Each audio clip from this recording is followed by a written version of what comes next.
और उसने लिखा कि मैं आपके सारे सिद्धांतों को फॉलो करती हूँ, परंतु कल रात से मेरी अचानक आवाज बंद हो गई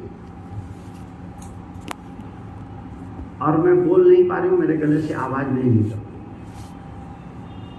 बताएं मेरे से कहाँ गलती हो रही है।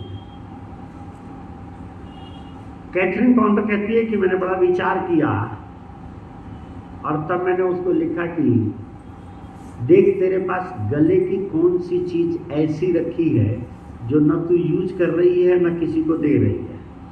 अगर ऐसी चीज है तो तुरंत निकाल दे घर से बाहर। उस महिला का जवाब आया कि मैंने बड़ा विचार किया तो मैंने पाया कि मेरे लॉकर में एक नेकलेस रखा था जो पिछले 9 साल से मैंने यूज नहीं किया था।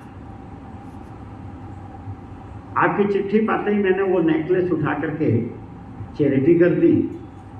और बड़ी मजे की बात है कि रात को मैं जब सोई, सवेरे उठी तो मेरी आवाज खुल चुकी थी।